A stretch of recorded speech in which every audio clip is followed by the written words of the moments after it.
Hi, everyone, and welcome back to the Maybe I Can podcast. I'm your host, Debbie Weiss. Happy to have you here today, and I'm very excited to introduce you to my guest. This is Dr. Denise Moore-Revel. She's a CEO, founder, and award-nominated best-selling author, speaker, and personal development coach. For over 25 years, she has literally helped people find their voices. As a speech language pathologist, her job has been helping her clients discover their voice. Dr. Denise founded Own Your Amazing movement, which is an extension of the message of finding your own voice and living your worth out loud. Through coaching, mentoring, and workshops, Dr. Denise empowers women to find their unique voice, live their worth out loud, and create lives they love. So welcome, Dr. Denise. I'm so happy to have you here. So glad to be here. Thank you for this opportunity to have a conversation with you today. Absolutely. As I read your bio, it took me back to days when my son was young and he didn't speak when he was supposed to. And so it was probably when he was about 15 or 17 months that I had my first experience with a speech therapist. Yeah. And I have to commend you because you do amazing work. I guess that wasn't my first. My father also had a stroke and didn't lose his speech, but still had to work with a therapist. But to see what you can do for children and all people, it's wonderful. So anyhow, I digress. Thank you. I appreciate the profession being appreciated. Yeah, it really is. Really is amazing. And too, with little kids, I was just amazed with all the different tools of songs and play and learning sign language to communicate and all the things. So let's get back to the podcast. Okay. So let me ask you my first question that I ask all my guests. Can you tell us about a time when you went from a defeated, I can't attitude to a more empowered, maybe I can mindset? Absolutely. So many stories come to mind, but I'll share this one. It surrounds the book, me writing the book. So I wrote my book a couple years ago. 2018 is when I launched my book. But prior to that, I started working with a business coach. And she said to me, I think you should write a book. And I said, oh, no, not me. No way. But what she didn't know, what I had to share with her was when I was in high school, my high school English teacher, probably I think my senior year, told me I was one of the worst writers he had ever had. Wow. Yes. And see, writing has always been a struggle for me. Talking comes easy, but writing was a struggle. So the little bit of confidence I had in my writing went right out the window when he said that to me. And so fast forward, I went to college, did all those kind of things. I ended up having to get writing tutors, people to help me with my writing because it was truly a struggle for me. So the idea of writing a book was like, no way, not me. I'm not a writer. I'm not an author. I cannot do that. No, I cannot, right? And so my coach said to me, she said, but what if you could write your story that you could share something with someone that can make a difference? And I said, maybe I can. Maybe I can. So that's why I ended up writing the book. It's because I wanted to write my story to share just a few things that I had gone through on my journey that possibly it could help someone else. But initially I said, no, I can't. I can't be an author. I can't write a book. That's not who I am. But I did it. And what I also want to share is that my book was nominated for a book award. Again, something I never thought was going to be possible. And so my book was entered into a book award situation. And I was one of the finalists, 5 finalists out of the thousands of entries. My book was one of the 5 finalists. And what they were looking for, this is what I'm most proud about. They weren't looking for the number of books that were sold. They were looking for what book was trying to make an impact. And my book was nominated and was one of the finalists for that. So I went to, I can't to, maybe I can. Okay, I can. Did. You know what? Honestly, that could have been me talking. Wow. That's exactly me. Now, I didn't have a dumb high school teacher who would say such a terrible thing to someone. Boy, I can't even believe that. Yep. But the same thing, I have trouble saying I'm an author. Just doesn't feel right. So Yeah. now that you start talking about your book, well, let me just ask you about the process. So how did you go from, for the steps that you went from when you said, I can't, what, how was it? Was it a hard experience? And so because I didn't know what to do with the process Mm, entailed, I hired a book coach. smart. I hired someone to help me with the process because I said, well, if I'm going to do it, I want to do it the best to my ability. And so I hired a book coach. And fast forward it, since I published my book, I've become a book coach. I've helped 5 other people write their book, and currently I have a client that I'm helping to write her book. Oh, Yes, so isn't I that am a book coach. oh, congratulations. That is Yeah, amazing. Talk about a yeah. full circle moment. Absolutely, because again, and it's so funny and ironic when I'm working with my clients with their books, I saw myself with I see myself in them, like, "Me? Can I? Really?" I'm like, "Yes, you can. Yes, you can. I did, so you can." So, and here's the steps, here's the process. And so, I love doing it. I love helping to help people to bring their vision, their dreams, their thoughts, their ideas, and put it on paper. And so, I never expected to be doing this, but I have such a love and a passion for people with sharing their stories in terms of their books. So right now, yeah, my client, she's working on hers and it's getting a little sticky. Yep, I hear But I was you. like, "No, you can do it. You can do it. We got to do it." And pushing her and encouraging her to say, share your story because so many people will benefit from it. So it's exciting. I'm really happy to be able to do this work. Oh my goodness. I love that so, so much. And I love the fact that, and it's funny because I was just thinking about this morning, looking back and kind of amazed at that I'm a podcast host, that I'm an author, like all the things that weren't even in my realm of dreams because never would have thought it was possible. And I think it's just shifting your thinking, right? Yeah. I mean, Yeah. it's just, I say it's just like, oh, it's so easy. Just turn the switch and now you can do anything. But it really is that easy, right? I mean, did Yeah. you find what just a little background of your story? Were you always someone who just knew what you wanted to do and had that confidence? Was there a time where maybe you didn't have that confidence to be able to switch your mindset from I can't to I can? I think my journey has been kinda up and down. There were moments in my life, sure, that I was like, "Oh, yeah, I know I can do this." And then there were other times where I'm thinking like, "No, I can't."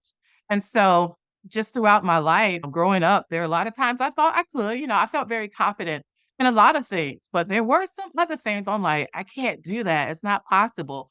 And I was just fortunate enough just to have people surrounding me to say, "Yes, you can," to help me to see that what was possible for me. And so, I want to share just the background about the Own Your Amazing movement because it was during one of those times in my life where I had graduated from college, had a great job, was living the life, but I wasn't happy. I wasn't fulfilled, and I couldn't figure out why, what was going on with me. And so I had been reading all the books, attending different workshops and seminars, and so this particular point, I had traveled to Dallas, Texas, to attend a weekend retreat. So I arrived that Friday and ended up having dinner with one of the other attendees who had come to the retreat. And so then the next day, that Saturday, we all were with the coach who was hosting the retreat. And she was inviting each person to come to the front of the room to get poured into a coach. She said to get in the love seat, right? Like So as that. I'm waiting for my turn, I noticed that all the other participants, they were very emotional. They were crying and pouring out their heart, but I'm kinda sitting there kinda like, "Okay, what is going on? I don't really get it, but okay, whatever." And so now it's my turn to come to the room to front of the room and sit in the chair, and as soon as I sat down, I started crying. It's the crying chair, not the love seat. I mean, boo-hooing the ugly cry. I was like, "Oh my god," I was, surprised myself, like, "What am I doing?" Right? And so the coach like, "What's going on with you?" I was like, "I don't know." I said, "I just don't know." I was like, "I should be happy and fulfilled, but I'm not, and I don't know why." And so the young lady who I had gone out to dinner with the night before, she raised her hand, and she said, "Oh, I know what's going on with you." Yeah, I look like, From "What?" one conversation? Yeah. So I'm thinking in my mind, "No, you don't know me. We just met. I've been on this journey forever. How are you gonna say you know me? What's going on with me?" But I didn't say any of that, of course. I just looked at her and said, "Oh, okay. So what's going on with me?" And she was like, "I just met you. You're smart, you're brilliant, you're talented, you all these things." She said, "But you don't own it." She said, "You need to own your amazing and stop playing small." I was like, "Oh my God, that's it." I have chills. People got chills in the room. Literally, that people like, "Oh my God," people got chills. And I was like, that's it. She helped me to language what I knew for sure, that I had been playing small, that I was not showing up as my authentic self, that I was allowing fear to stop me. I was saying I can't. Yep. I was saying that not me. That's not who I am. I'm not this smart, brilliant person that everyone's telling me that I am. I'm not that. And so that was so since that day, it helped me to realize that I am that amazing person, that I am the person that everyone has been telling me that I am. But so I had to start believing it. I had to own it for myself. And so that is what the movement is all about. It's like, I can't own it for you and you can't own it for me.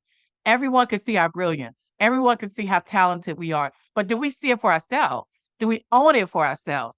And so since that day, I have been on a mission not only for me to own it, but to help other women to own their amazing as well. So that is what the movement is about. Just think so many times we don't own our amazingness. We don't own our brilliance. We don't own our voices. We have been silenced. We have been told not to speak, not to talk, be quiet. But someone needs to hear from us. Someone needed to hear my book. Someone needed your book. Someone needs all these other books that are so deep inside of us. But are we willing to show up in a more powerful way? So that is what the movement is about. That's what I'm about. It's just I'm still on my own journey of owning it and walking in it and standing in my own power. And I just invite other women to come along on the journey to do the same. Mm, that is amazing. I think that's the right word.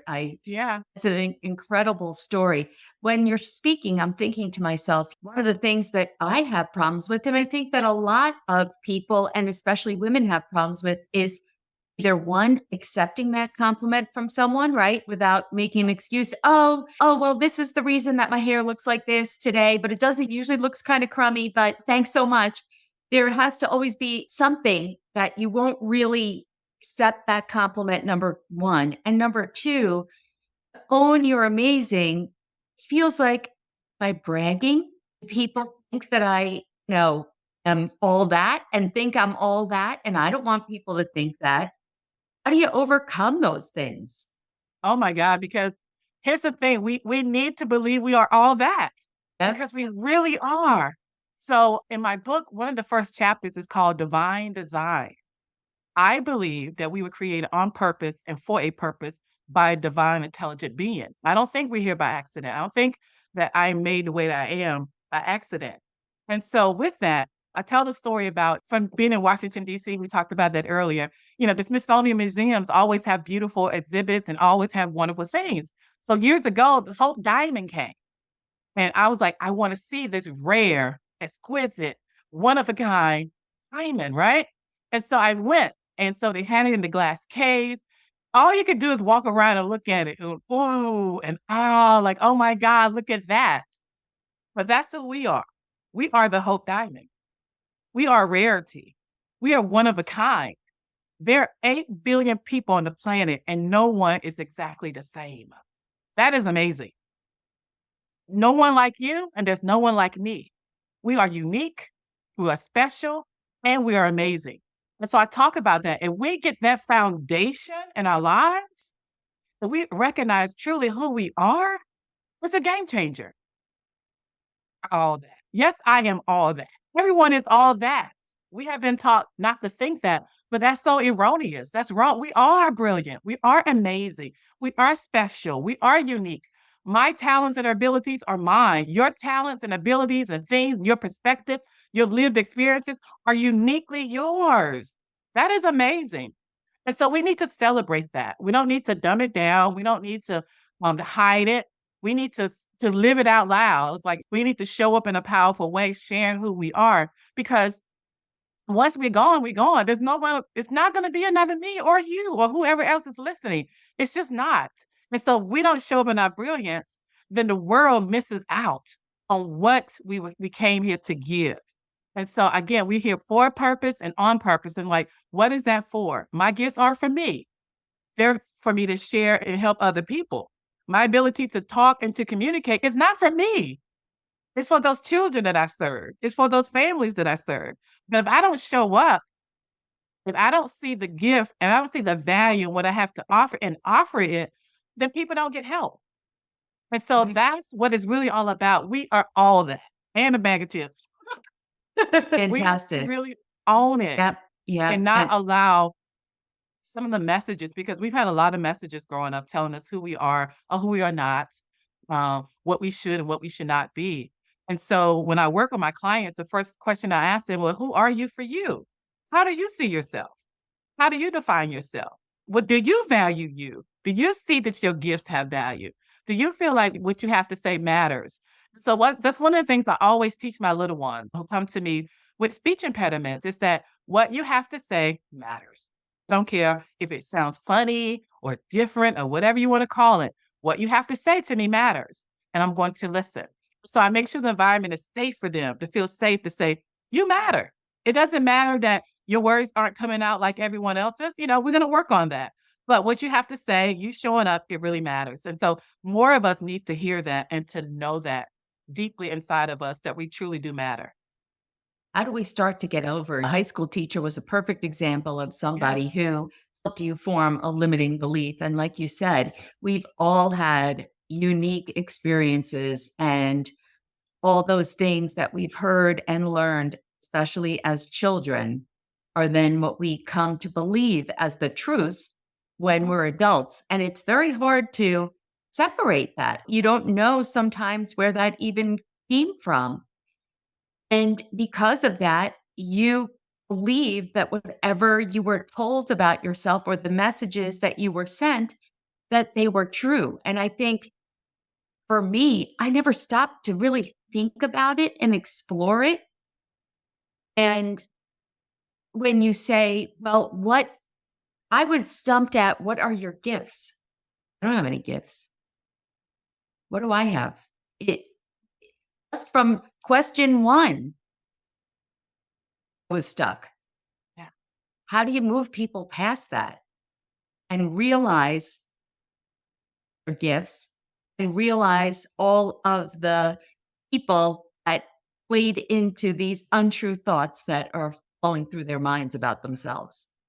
You really, it was funny. I was interviewed on the podcast just this weekend, kind of the same question. And I said, it really comes down to a decision. You making a decision that you want something different for your life. And it does not have to be this public proclamation, but it has to be this inner knowing. It's inner saying, like, you know what? Reading the books, I was going to the seminars and workshops because I wanted something different. I just didn't know what it was. But I Exactly. knew like I wanna be different. I don't know how right now, but I'm seeking something different because I felt like, and here's the thing, thing we all know deep down inside, we're built for more. No one has to tell us that. And so a lot of times with women I'm working with, I say, give yourself permission for more because you know it. Like I said, I knew I was playing small. This person just helped to language it, helped me to be like, you know what? You're right. And so I just believe we know that we're built for so much more. And it's like, so you have to make a decision. Well, who are you going to listen to? You're going to listen to that still small voice in you saying, hey, you know, you're good. You know, you should be doing more. Or are you going to continue to listen to those other voices out there that are telling you that you can't? Or you're gonna tell you, so, "Well, maybe I can." Exactly. Just maybe, this might work for me. And so, I just think we just have to really get in tune with ourselves. So my work is about personal development, personal discovery, really getting quiet with yourself. One of the things you said, reminded me, every Thursday on Facebook, I do a Facebook Live called Think About It Thursday, because a lot of times we don't think about what we're thinking about. And so every Exactly. week I challenge the listeners to think about what you're thinking about. Let's be what are you really thinking about this? Are you really thinking good thoughts about yourself? Are you really thinking you can? Are you really thinking you're amazing? And so I challenge them to just challenge their thinking. Because a lot of times we have been just going with the flow, doing what everybody expected us to do. And that's why we're not happy. That's why we're unfulfilled because we're not thinking about what we really want to think about. And so that's my work. That's my challenge. That I challenge people to really think about what they're thinking about and really look at those limiting thoughts, those limiting beliefs, whatever you want to call it, those paradigms, whatever it is. What is really running your life? And so I am still on that journey. I've come a long way, but I know I still have a long way to go. But I am committed to the process. I'm committed to doing the work because it is work. It is work Exactly. and it's effort, but I'm worth it. I'm worth it. I'm worth my time and I'm worth my efforts for me to have the most amazing life I can ever live. So I'm worth it. And you gotta know, your listeners have to know you're worth your time and your effort. One of the things that you said really struck a chord with me. You have to make the decision. And I can think about a time where I was actually flying home on a plane from a girls' trip for my cousin's 60th birthday. And I was reading, I don't recall what book it was, and I just started writing, journaling, letting my thoughts out there and letting myself dream big. And I think it was a decision. At that moment, I thought to myself, okay, I've come this far. I guess I was maybe in my mid to late 50s, settling. Mm. Right? This is it. Okay, so this is my life. It's good, right? But the same thing. I don't know what my purpose is. Why don't I feel fulfilled? I have my family that I love. I have a good career, all the things. There's something missing and time is running out. Mm. That's how I felt. Time is running out. And, that Einstein quote, if you do the same thing and expect a different result, that's the definition of insanity. That might not be word for word, but that's the message, right? So Yeah. why would I think that if I just keep doing the same, anything's going to change? Why won't I just try a different path, try a different way? Give it a chance and see where it will lead you. And like you said, it's a winding road. And I think the most important thing is it does take work and it does take commitment because it's not so easy. And you kind of have to deal with your demons and go down a road that maybe is you took the wrong fork and you got to turn around and go the other way and not give up. Not give up. And I think so many of us, when it gets hard, we just say, you see, this was a mistake. I wasn't meant for this. I need to go back to what I'm comfortable with. So let's talk a minute about fear because it's really fear that stops all of us, I think, from taking a risk, trying a different way. If you try something new, it's scary. It's not a proven fact. We don't know if it's going to work out. And so we're afraid of failure. We're afraid we're going to look embarrassed, rejected, all the things that I think as human beings, it's just natural that we're worried about those things. And so it's so much easier when you're confronted with those fears for the first time. Sometimes I agreed to something in the moment before it happens. I'm like, what was I thinking? I'm like yelling at myself. Don't put yourself in this position again. Oh my goodness. I'm so scared. This is never going to work out. And then it does. Just like the fact that you said, and now you're a book coach from that high school teacher who said you're basically the worst writer there ever existed in high school. And now you're a book coach. And I hope you find that teacher if he's still alive and send him your business card. How do we deal with fear? How do we push through that fear? Wow, yes. Unfortunately, my English teacher, he passed away many years ago. I was just I'm asked that sorry. question too long. But so yeah, so I would say it takes courage to be who you're gonna be. It takes courage to stand in your own power, because there is so many opposing forces, messages, all those kind of things that wanted us to stay where we are, and we get afraid. And so I heard something just recently that really helped me put fear into perspective. Fear is about making the assumption that it's going to go wrong.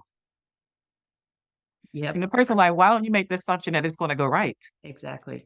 Because fear, when you think about fear, it's assuming that it's going to turn out bad. And I was like, yeah. The things that have stopped me when I really think about it is because I'm worried about what if it doesn't work? What if I don't make it? What if I'm embarrassed? But it's all built on the premise of it's not going to work. And so just like I can assume it's not going to work, why don't I assume that, hey, it can work? What if it does work? And I was like, that was such a little shift for me. Like, oh yeah, because we have to realize that there's so many times in our lives that we did get it right. We did work out. We did hit the goal. We did finish the project. We did hit whatever we did have success, you know? So all of my papers I wrote weren't terrible. I'm sure they weren't. Was And one so man's opinion. exactly. And by this time this is my senior year. I haven't gotten through grade school and like, okay. So I had to remember like, well, all my papers weren't terrible. And so, but we have to put those things in perspective. Again, it's a decision. Are we going to choose to focus on what didn't work in the past or all the times that it did work? And I can only imagine for a lot of us, we had a lot of more times that things did work, that we did get to, because we wouldn't have the level of success that we have if things didn't work out, if we weren't good at what we do. And so we have to make a decision that we're not going to focus on what didn't work. So a few weeks ago, think about it Thursday, I challenged the listeners to say, okay, for every time you think it's not going to work out, you got to come up with 3 reasons why it can work out or 3 examples where you did get it right. We always focusing on when I messed up. Yes, it's true. You did mess up. Okay. But there's so many other times that you didn't mess up. And let's focus on that. And so that's just one of the exercises that I have people to do. Is like, okay, if you're gonna one over here, one loss over here, let's give me 3 wins over here. But you got to balance that thing because we're not all bad. We're not all messing up every time. That's not the case. But for whatever reason, we tend to dwell on that and make those losses bigger than our wins. And so one of the things I do again at my speech practice is that we say we throw a parade for everything. If a child is not speaking and they say bye, we're like, but it helps to build that momentum. It helps us to realize, like, maybe I can That's because I right. did this time. Maybe I can do it again. Maybe I can do it again. And so we got to celebrate the wins. You count your losses, but you also got to celebrate the wins and make those things bigger than the losses. So that's one of the things I try to do on a regular basis. Like I give myself that opportunity, like, oh, it's not going to work. Okay, great. Now you got to come over here and say, now look at all the times you did win. Right. Look at all the times you did get it right. Look at all the times you did help someone. Look at all the times that someone did buy the book, you know? So look at all the times you did speak. Look at all the podcasts you have been on. So those are the things that I think can help people to really make that shift. It's like, okay, I'll focus on the fear. Now let me focus on the face. Because they both can live together. Absolutely. Yeah. I like to tell people make a maybe I can list. I have a maybe I can list in the notes in my phone to just remind me, make a list of every single thing in your life that you've done, you've overcome, you thought that you couldn't. And when I started to make the list, just like when I thought, what are my gifts? I was blank, right? And then I Yeah. started thinking, well, I guess this I overcame. Well, maybe this. And then it starts to flow. And just that process, you realize, heck, yeah, I can do the hard things. I've done the hard things, and here's the proof. And if I forget it, go back and reference that list when you're feeling like I can't. I I, love that. I I love want it. to, yeah, I want to say I'm training to be a Canfield trainer in the success Mhm. principles. And in that book, he talks about fear is fantasized experiences appearing real. That's what Mm. FEAR stands for. Yeah. And you think about it, we just like you said, we can fantasize that it's all the bad, All the but why don't bad. we ever visualize the good? And I think there's some statistic like over 90% of the things that we worry about don't happen. So Exactly. what the heck are we doing? Why are we Exactly. wasting all our precious time worrying And about things energy. that Yes. and energy that most likely will not happen? It's That is so crazy. true. It's so true. We waste so much energy on things that, like you said, probably are never gonna happen. I found myself doing that, and I was like, "No, you're not doing that anymore. take that same energy and move it over here and so that you can be creative, so that you can create these amazing whatever you want to create. And so, I've come a long way with the fear, the worry, the self-doubt. I don't know if that comes with age, I don't know, but it's just Exactly. to a point where I'm like, you know, I've seen a lot, I've done a lot, and so I'm okay, and I'll be okay moving forward. I'm confident in myself and that I can get done the things that I need to get done. If I don't know something, I know how to go find out. I know how to go get the resources. I don't know everything. And so I rely on very smart people around me to help me to know what I need to do. I'm open to coaching. I have a life coach. I have a business coach. I have people surrounding me to help me to be the best version of myself because that's what I want for me. And so I just encourage people to get help, to get support, however that may look. But we don't have to do it alone. A lot of times we feel like we're the Lone Ranger. Like, no, you're not. There's help, there's support. I had a book coach. Now I'm coaching other people with their books. So people are there to help us, with our dreams and the things we want to do if we're willing to go get the help. Exactly. And honestly, when I first even was exposed to the idea of having a coach in a certain area of life, I first for me was a mindset coach. And I thought, what? What does that mean? What experience does that person have? But then when I think about who do I want to learn from? I want to learn from the person who walked the walk, right? Who was Yeah. where I was and Yes. now came through to the other side. I want to hear their challenges and how they accomplished what they did because that's inspiring and helpful and also really helpful to know that it wasn't a straight line. It Right. wasn't, I'm assuming, shifted or, incorporated. You shifted from being, and I don't mean just a speech pathologist when I say this, Right.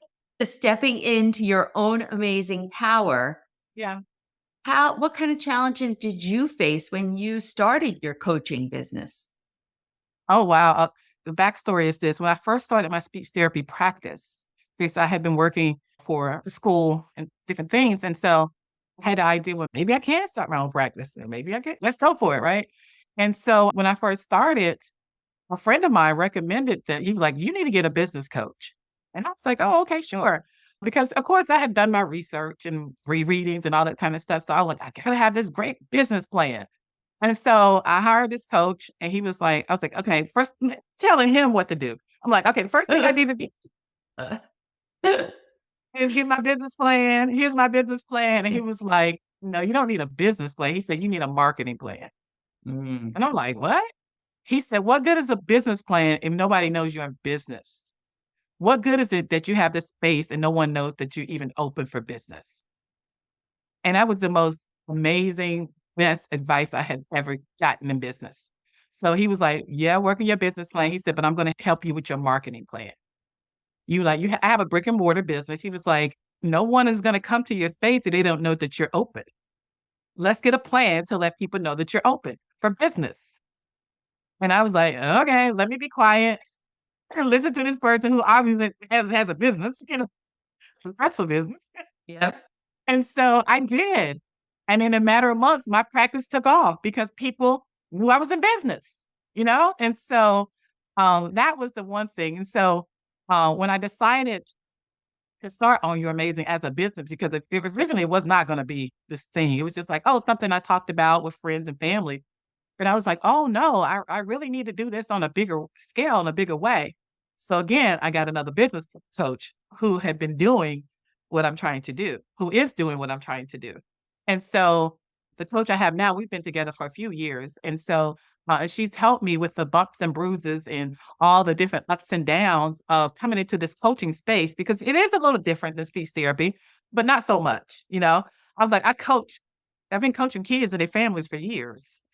Exactly. And so she helped me to see that because I was like, "Oh, they don't go together." She was like, "It's the same thing, just a different audience."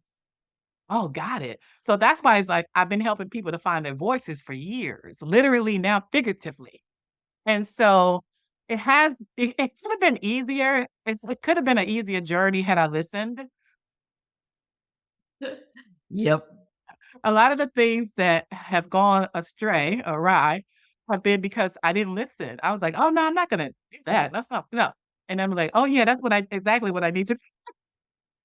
Exactly. Isn't that what I So hired this person for? Right, and so I say all the time to her, I was like, "I know I've made it hard for myself," because part of me is like, It's supposed to be hard, right?" And she was like, "It doesn't have to be. It doesn't have to be. That's why you have guides. That's why you have people who walk the path. They have already cleaned the just walking the path." A lot of times we're on the side, we're trying to make our own path where people have already trailed the path. Just walk the path. Going to college was not a hard thing for me because there was a path. I had siblings who had walked the path. Like, "Oh, do this." I'm like, "Oh, okay, cool. Alright, go to class, do that." No problem. I didn't struggle in college. I know some people did, but the path was already, shown for me. All I had to do was walk it. And so, I can honestly say, even with my book clients, when I tell the struggle come when they don't listen to me. I was like, "I said to do it like this, okay?" And then when they don't, it's like, "Oh," and then the client I have right now, she came back last week and said, "Oh, yeah, I did remember you telling me to do that. Oh, yeah." Isn't it like being a parent, except the kid never comes back and says, "Oh, you were right." Until maybe years later, if you're Years lucky. later, I did my parents years later, I'm like, "Mom, Dad, you were right. I really appreciate" what they was like, "Okay." So, I think a lot of times it doesn't have to be hard. That's the new thing for me. It's like, it doesn't have to be hard if I'm willing to be open to the leading, the guidance for, really finding people who have walked the path, like you said, who have done it the way I wanna do it. And you just listen to them because they really be able to, help me succeed, and I wanna help people succeed. When I'm talking with the children and the parents, the moms are like, "If you do this, your little one he's probably gonna start talking, but if you don't." And so they always and I give them homework, right? Oh, yeah. And so I they'd be like, "Oh, remember I did that. the homework." They was like, "I didn't do the homework." I said, "I know, I could tell by the progress that you Yeah, didn't do the homework. It's obvious because 'cause you're not getting the results I know that you can get if you did X, Y, and Z. So you don't have to tell me you didn't do the homework. I can see that it's not being done." And so the same thing with us. And we're not making the progress we really wanna make, it's because we haven't been doing the homework. And so we have to make a decision like, do we really want it? I've had to have that conversation with a lot of my parents. I hold them to you have to be accountable. You have to bring your child. You can't miss. You just can't be like, "Oh, I forgot." No, you can't do that. Or if you keep doing that, you're not going to come back here because because your child is not going to make the progress if you're not committed. And again, the same thing goes for us. I get so many life lessons with, personal development lessons for myself with working with children and these families. But if I'm not committed to the progress, to the process, I'm not going to make the progress either. And so we have to be committed. We have to make the decision. We have to be committed. We have to do the homework. We have to listen to those who are trying to advise us and how to guide us to get to us to where we're going. And we can get there. We can. It's so possible. I've seen it time and time again. But am I willing to do that for myself? And that's the question I have to ask myself each and every day. that's right. You think that's the biggest roadblock for women today who are, trying or want to become the best version of themselves, but they just, you know, you think the roadblock is not even being aware that there's another way, just the awareness that, oh, I like me. Oh, I had no idea there was another path. I just thought it was already predetermined. This is what I'm on. I didn't realize I had any control to change my life. And I think too, I kind of felt and maybe the listeners can relate to this is I said it earlier, it's not like my life is bad. You hear horrible stories about people who have it so much worse. And how can I even entertain the idea that I want something more? This is what it is. I'm very blessed to have all these things. Just go forward. You know, there's nothing else there. What are you striving for? And so is it figuring out that, well, heck, regardless of your circumstances, because that's my big thing, because that's what held me back for so long was all my excuses, all these circumstances in my life were choking me, not realizing that it was choking me. And so, because of all those things, I said, well, I don't have a choice. This is the only way. I don't have the time. I don't have the money. I don't have the energy. I don't, all of the excuses that we all make. you're right. It was making the decision. Is the biggest roadblock, do you think, for women to find a new path is even being aware that there is such a choice? Or is it actually sticking with it and doing the work or something else? I think that I agree with you. I think a lot of women just aren't aware that there's a different path or a different way of doing it or being because they've been away in so long. You know, they're not happy with how they're being, so to speak, deep down inside. They feel like this is it, right?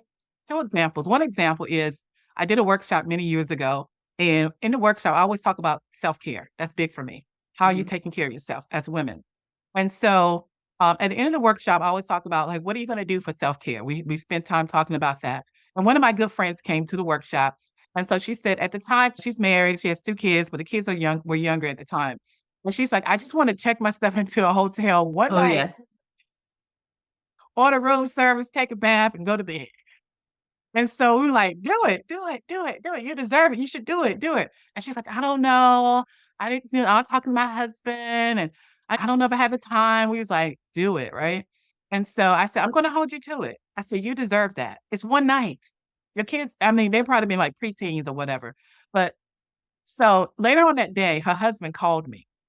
Well, we good friends. He called me and he said, "Did you tell my wife to check herself into a hotel for a night?" And I was like, "Yeah?" And he was like, "Thank you." Oh, He said, "Thank you." He said, "I have been telling her that she needs to take some time for herself." And he said, "I am going to make the reservation for the hotel." Because this is what he knew for sure. When she came back, she's gonna be a better wife and a better mother. that's it. And so she did that for many years.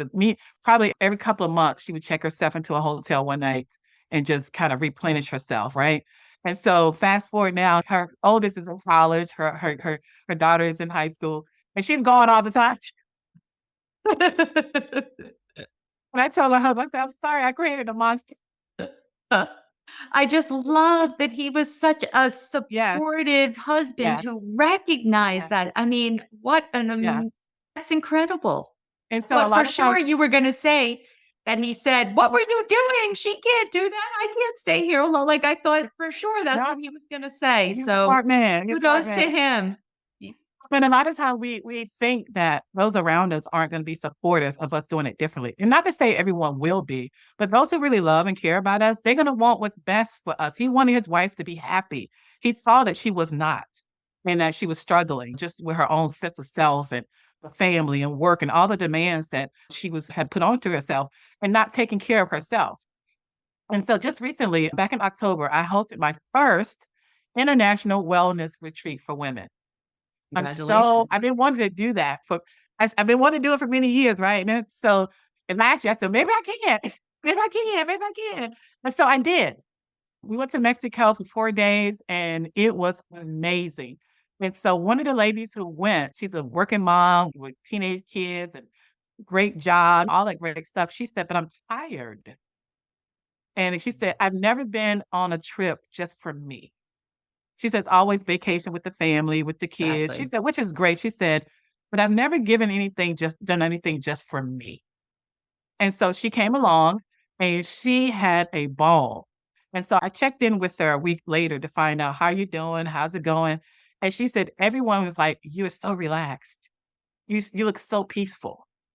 And so she was like, "I am." She said, "For the first time in my life, I put me first. I made myself a priority in my own life."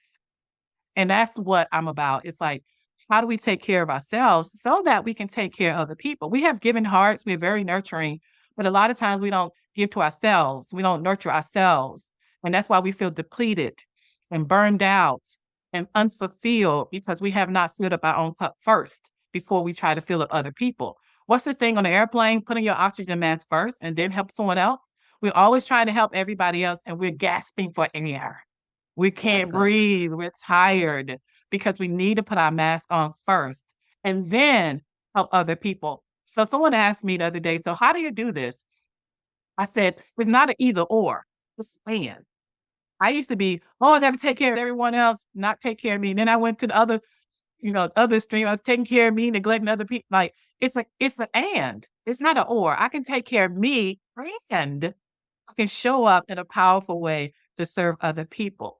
That is the name of the game for me now. It's not or, it's and.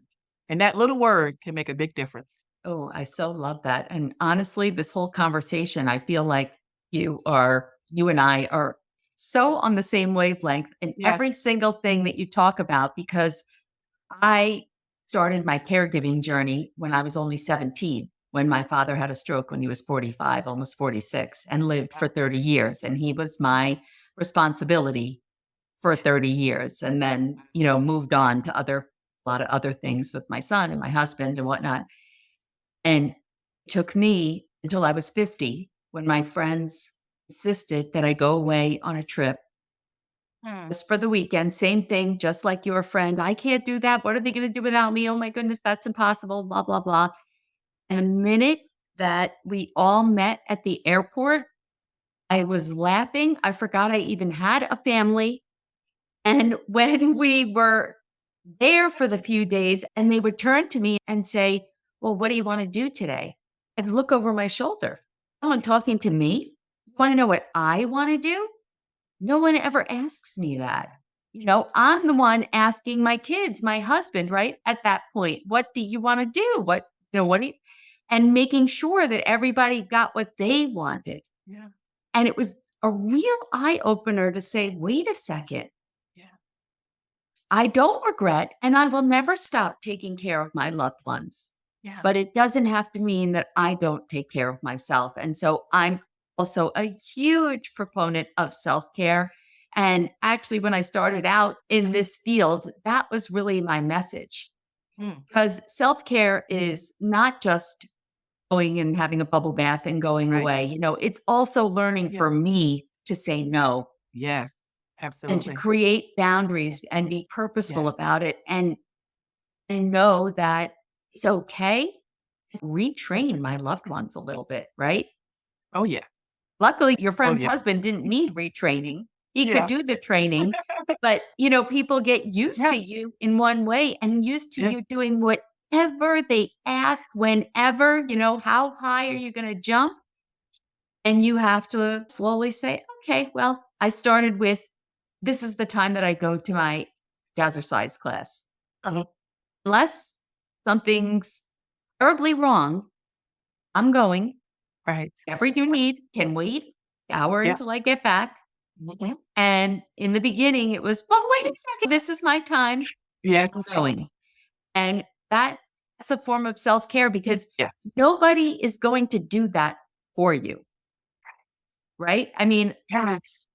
nobody does that. You Nope. have to do that for yourself. You have to be intentional about finding time for self care and making sure you schedule it into your week, no matter what it is. It could be as small as taking a bath, reading a book, whatever, taking a walk, whatever it is for you, spending time with friends. Yeah. We all have our own things that fill us up. Yes. We have to make sure it happens because if we don't, nobody else will. I love that. You're so right. We're right here together with that. Yep. I'll say too, a lot of times we will invest, even when it comes to, doing stuff, the retreats or coaching or what have you. We'll say we don't have the money for that. Yes. And I told my friend, I said, but let your child need that same amount of money. I bet you'll Hmm. find it. That's it. But you won't find it for yourself. You don't make yourself a priority for your own investment. And so I'm really big about that because Lord knows I've invested in so many of my family members. Yeah. Oh, yeah. Me too. And so it's like, but we think it's selfish when we want to invest in ourselves. But I was like, self-care is not selfish. It's an act of self-love. And so I love myself enough to invest in the resources and the coaching and the whatever else I need for me to be the best me so that I can go out and serve those who I want to serve and need to serve. And so it's just making that shift, making the decision that we're worth it, I'm worth it, you're worth it, our own time, our own energy, the same time and energy we give others, we should give to ourselves as well. And our lives will be better for it. And those around us would be better for it because they get the best version of ourselves. Because I know in the past when I wasn't, operating from a full cup, I was bitter. I was That's it. cranky. Me I too. was angry. All those things. I wouldn't like to be around sometimes. Yep. And so I told my parents sometimes, like, "You need a timeout." And the kids be like, "Yeah, not just the kids, mommy and daddy need a timeout too. We all need a time, like, I need a break from this. I need to shut it down. I need to get myself back together so that I can come back out and serve the way I really have the heart to serve." So, we gotta take care of ourselves first. Absolutely. We Not all deserve only it. people hear that, like, I'm not saying Yes. take care of yourself only. I said, "First, make yourself a priority, and then go take care of everyone else." Absolutely. Absolutely. Well, I could talk to you really Yes. for the rest of the day. Love Really. it. I love it. It Me too. it has been such an amazing pleasure having you on the show, and I love everything that you shared, all the wonderful words of wisdom and all you do out there to, help and inspire others to make that shift. So, let my listeners know, even though we'll put everything in the show notes, Yeah. where's the best place to get more information and find your book and all the stuff. Awesome. So my website is ownyouramazingnnow.com. Again, own your amazing now, not later, now. Ownyouramazingnnow.com is my website. You can find a book excerpt from there. You can get the book from me. I like to, people order it from me. I'll write a special little message to them and send it to them. But they also can find it on Amazon as well. To find out more about having an upcoming retreat, find out what's going on in the community. Again, you can look at the website, again, ownyouramazingnnow.com, but also Facebook.